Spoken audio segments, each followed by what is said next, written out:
নমস্কার বন্ধুরা, আমি ঋত্বিক আর আমাদের চ্যানেল ভবিষ্যৎ দৃষ্টিতে সকলকে স্বাগত জানাই। বন্ধুরা, 12টি ভবন নিয়ে আমরা যে সিরিজ শুরু করেছিলাম, আজকে তার ষষ্ঠ পর্ব। তাই আজ আমরা কথা বলবো ষষ্ঠ ভবন নিয়ে, যা কিনা রোগ, ঋণ, শত্রু এবং দৈনন্দিন সংগ্রামকে নির্দেশ করে।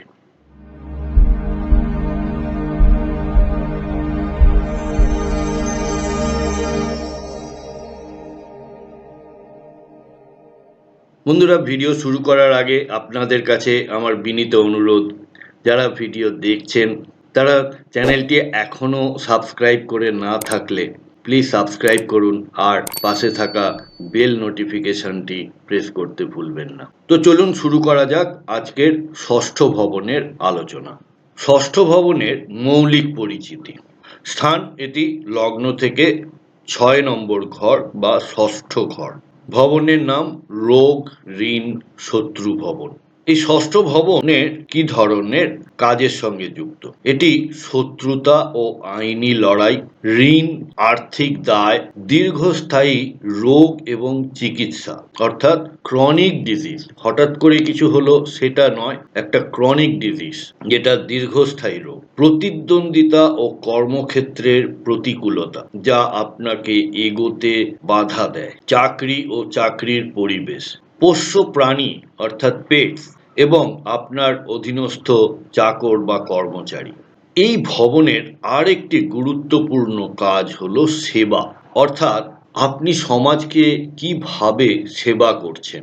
অর্থ দিয়ে, শ্রম দিয়ে, শিক্ষা দিয়ে, যে কোনো রকমভাবেই আপনি সমাজকে কিছু ফিরিয়ে দিতে পারেন। তো এই ষষ্ঠ ভবন থেকে সেই সামাজিক দায়, দাতব্য কাজ, পরিষেবা এইগুলি নির্দেশ করে। শরীরের বিভিন্ন অঙ্গ যা ষষ্ঠ ঘর দ্বারা নিয়ন্ত্রিত। নাভি, পেট, অন্ত্র, বিশেষ করে ক্ষুদ্রান্ত্র, অন্ত্রের রোগ, হজম ও পাচনতন্ত্র, শারীরিক রোগ প্রতিরোধ ক্ষমতা, অর্থাৎ আপনার ইমিউনিটি সিস্টেম। তাহলে ষষ্ঠ ঘর যদি দুষ্ট হয়, অর্থাৎ যদি ষষ্ঠ ঘরের অধিপতি বা লর্ড খারাপ থাকে, বা যদি কোনো পাপগ্রহ দ্বারা এই ঘর দুষ্ট হয়, তাহলে দীর্ঘমেয়াদী পেটের রোগ, গ্যাস্ট্রিক, আলসার, কোষ্ঠকাঠিন্য, শারীরিক দুর্বলতা ও রোগ প্রতিরোধের সমস্যা হয়।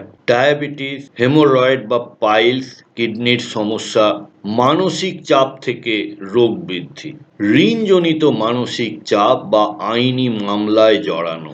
এবার আমরা দেখে নেব ষষ্ঠ ভবনের অধিপতি অন্য ঘরে গেলে বা অন্য ভবনে গেলে কি ধরনের ফল দেয়। যদি ষষ্ঠ ভবনের অধিপতি প্রথম ঘরে আসেন, তাহলে ব্যক্তির মধ্যে শত্রু দমন ক্ষমতা জন্মায়, রোগ প্রতিরোধ শক্তি জন্মায়। দ্বিতীয় ঘরে গেলে ঋণের জন্য সম্পদ ক্ষয় হয়, আইনগত সমস্যায় জর্জরিত থাকে।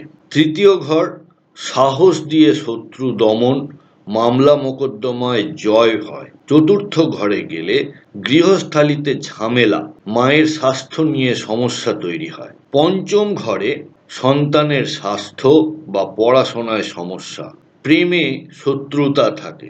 ষষ্ঠ ঘরে থাকলে অত্যন্ত শক্তিশালী শত্রু নিধনের শক্তি এবং প্রতিযোগিতায় জয়লাভ হয়, অর্থাৎ ষষ্ঠপতি যদি ষষ্ঠ ঘরেই থাকে তাহলে সেটা ভালো ফলাফল। সপ্তম ঘরে গেলে বিবাহিত জীবনে শত্রুতার প্রকোপ, একটা চিরস্থায়ী দাম্পত্য কলহ তৈরি হয়। অষ্টম ঘরে গেলে গুপ্ত শত্রু তৈরি হয়, এমন এমন জায়গা থেকে শত্রুতা আসে যে আপনি ধরতেই পারেন না কে আপনার সঙ্গে শত্রুতা করছে, এবং স্বাস্থ্যগত গোপন সমস্যা হয়। নবম ঘরে গেলে ভাগ্যে বারবার বাধা, আইনি ঝামেলা দূর করতে ধর্মের আশ্রয় নেন। দশম ঘরে কর্মক্ষেত্রে শত্রুতা, কিন্তু পরিশ্রমের মাধ্যমে উন্নতি হয়। 11তম ঘরে গেলে শত্রু ও ঋণ থেকে উপার্জন, চাকরিতে উন্নতি হয়। 12তম ঘরে গেলে ঋণ বৃদ্ধি পায়, হাসপাতালে ব্যয় হয়, রোগে দুর্বলতা দেখা যায়। আপনারা আমাকে জানান যে আপনাদের ষষ্ঠ অধিপতি কোন ঘরে আছে এবং সেই অনুযায়ী এই ফলাফলের সঙ্গে মিলছে কিনা। এরপর আসি শুভ যোগ ও গ্রহ সংযোজন, শুভ সংযোগ। ষষ্ঠ ঘরে যদি মঙ্গল, শনি, রাহু থাকে তাহলে শুভ ফল দেয়। অর্থাৎ ম্যালিফিক প্ল্যানেটরা যখন আপনার ষষ্ঠ ঘরে থাকছে তখন আপনি শত্রু দমন করতে পারেন, আইনি জয় হয়।